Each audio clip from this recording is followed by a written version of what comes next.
Noong October 2023, isang malungkot na balita ang nakarating sa buong Australia. Isang 21 anyos na water polo coach na si Lily James ang natagpuang patay. Nagulat ang lahat nang nakarating ang balita sa kanyang school community sa Sydney. Ito ay isang piling paaralan na ipinagmamalaki ang sarili sa kaligtasan nito at mahihirap na screening. At gayunpaman, si Lily ay natagpuan sa loob ng mismong paaralang ito. Pagkatapos ang balita ay nakarating sa buong bansa, ngunit ang ganitong pangyayari ay hindi na bago sa Australia. Ang kaso ni Lily ay nakakuha ng malaking pambansang atensyon. Noong October 25, 2023, ang pagpapatupad ng batas ay tinawag sa prestihiyosong St. Andrew's Cathedral School sa Sydney. Ang mga magulang ni Lily James ay tumawag sa 0000.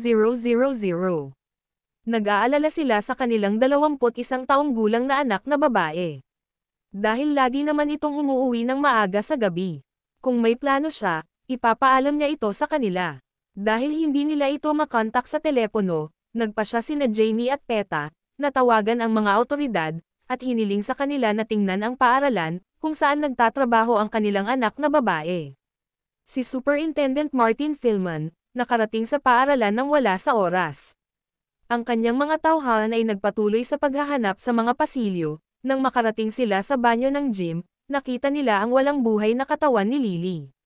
Para itong isang horror movie. Ang sinumang gumawa nito sa kanya ay gumamit ng martilyo, base sa mga nakita ng grupo ng superintendent. Parang patay na si Lily, ilang oras na. Si Lily James ay isa sa mga pinakamamahal na guro sa St. Andrew's Cathedral School. Ang lahat ng mga bata ay gumagalang sa kanya, at ang kanyang mga mag-aaral sa polo lessons, ay naglabas ng magkasanib na pahayag. Ang sabi, si Miss James ay mabait at maalaga, at isang taong palagi mong maaasahan, para sa isang kausap. Siya ay mananatili, isang huwaran para sa marami.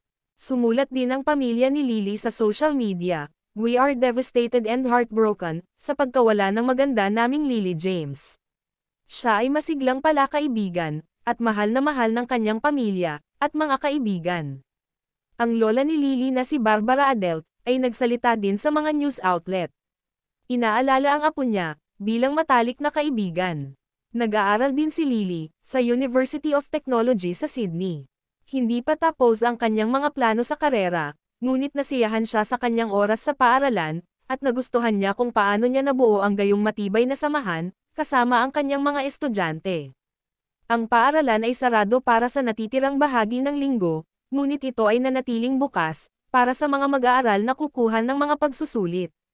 Isipin mo, ang pagpunta sa paaralan, upang makapasa sa isang mahalagang pagsusulit at pag-aaral, at ang isa sa iyong paboritong guro, ay sa paaralan mismo Ang pagsisiyasat sa nakakagulat na pagkamatay ni Lily, ay hindi nagtagal.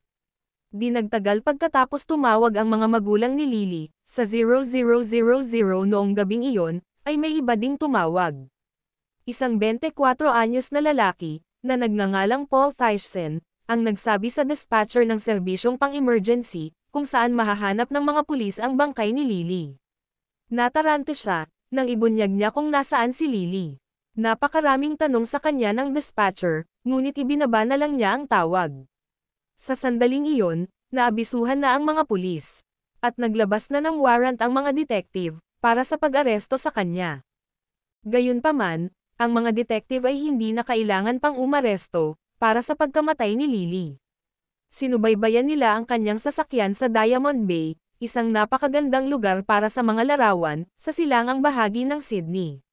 Ngunit isa ring mataas na cliff, na kilala sa madilim nitong kasaysayan ng mga taong tumatalon. Nakakalungkot, dahil ito ang kaso sa pagkakataong ito, ang mga detective at search team, ay nagtrabaho sa buong gabi, at sa madaling araw, at may nahanap sila. Pagsapit ng tanghali noong October 26, hinila ang katawan ni Paul, mula sa bangin. Hindi nagtagal, nakuha din ng forensics team ang isang martilyo, na natatakpan ng pula, mula sa kotse ni Paul. Para bang hindi sapat, ang pagkawala ni Lily.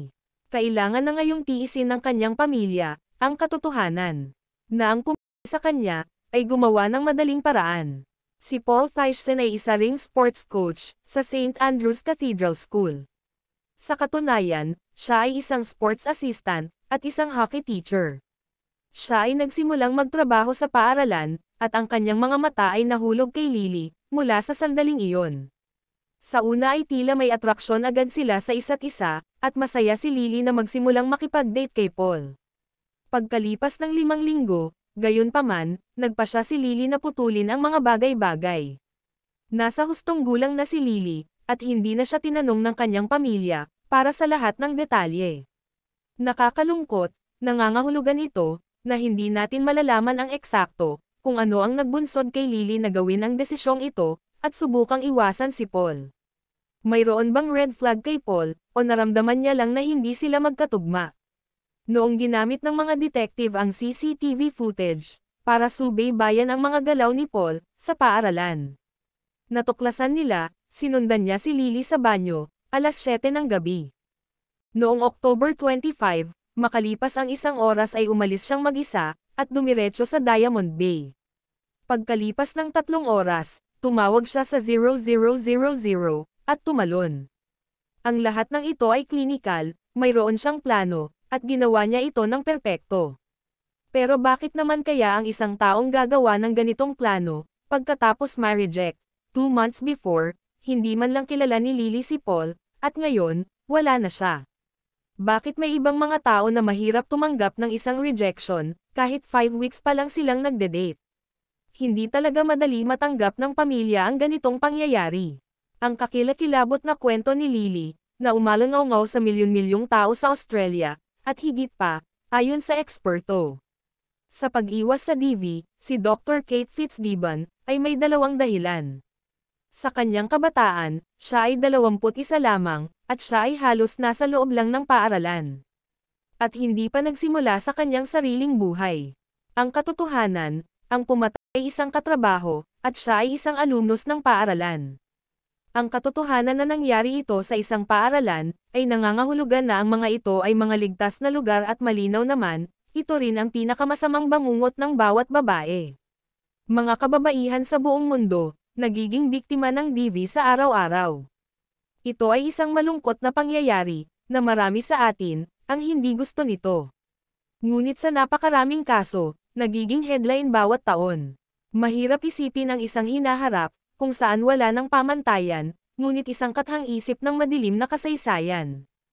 Kapag ang isang kaso, ng tulad ni Lily James, ay naging mga headline, may mahalagang dahilan sa likod nito, gusto ng mga tao na itigil ito, gusto nilang talakayin ang mga hakbang sa hinaharap. Dapat ding gumawa ng paraan ang pamahalaan, upang matiyak na ang mga babaeng tumatakas sa mga sitwasyon ng DV, ay may ligtas na lugar na mapupuntahan. Maraming salamat po sa panonood. Kung hindi naman po kalabisan, paki-like at subscribe po sa aking channel. As always, keep safe everyone.